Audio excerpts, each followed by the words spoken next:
The clown let 14 Exeter shatters at the center of another Gallagher 3 Premier League game. This was just an epic Gallagher Premiership game. The crowd noise is going through the roof at the moment in the tournament, and was straight through the roof into the stratosphere, and Marcus Smith bounced a conversion off the inside of the post in the dying minutes to win the match. It had been an absolutely staggering contest. It could quite easily have gone the other way, and it would have taken an entirely myopic Harlequin fan to complain had Exeter Chiefs' valiant play, courage, and nous seen at home. Probably the least that Exeter deserved was the draw which they would have earned had Joe Simmonds not missed what for him was a relatively straightforward conversion of a dramatic Exeter try in the final quarter. Exeter played with 14 men after Alec Hepburn was given a red card for an offence in a ruck in which Joe Marler was upended and fell towards the ground head first. This is a complete anathema to the game's authorities, but there was more than a suggestion here that these cards are given out either for blatant foul play or for acts which look like it. Hepburn and Sam Simmonds drove in together to clear Marler out of a ruck and both grabbed him around a leg and drove back. The referee said that Hepburn had not discharged his responsibility to put Marler down safely, which is one of the requirements of the law.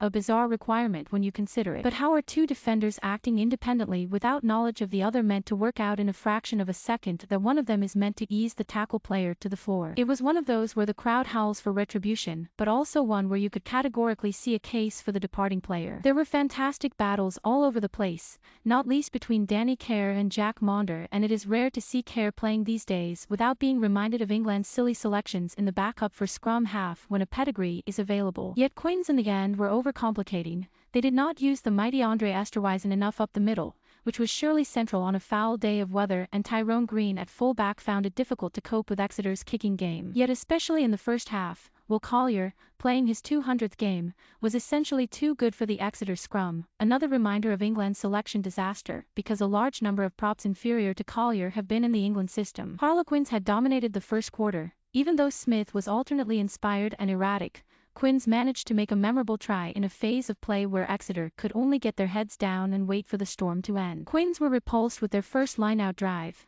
but instead of persisting they went wide. Smith found Green, and although Stuart Hogg came up and ripped the ball away, he effectively made it loose and Luke Northmore merely had to kick through and fall on it to score. But Exeter gradually found ways to get in the game. Joe Simmonds was outstanding for Exeter, and he and the likes of Johnny Gray and Johnny Hill found ways of lifting the siege and gradually easing the pressure. Exeter scored an outstanding try to level it at 7-7 after a succession of drives had sucked in the defense, and when Simmonds was tackled way out on the left, Henry Slade came doubling around him to take the pass and to score. But if Exeter struggled up front in the first half, they were restored when Ben Moon arrived as replacement for Hepburn after the calm, and Exeter's footballing nous served them beautifully behind the scrum because Harlequins were so rarely able to use the extra man. Facundo Cordero had been the sacrificial lamb when Hepburn left the field. So although Quins again dominated the third quarter, those massive Devonian hearts kept Exeter going, and frankly, Exeter grew and grew in confidence and stature as the half wore on. By this time, they had completely lost any contact and sympathy from the referee. They put in 2 pulverizing line-out drives from close range, and it seemed obvious that Harlequins had infringed in trying to stop both of them. But Exeter kept on coming, even though a lesser team might have been tempted to go for the 3 points of the penalty. But on their third attempt the drive was absolutely massive,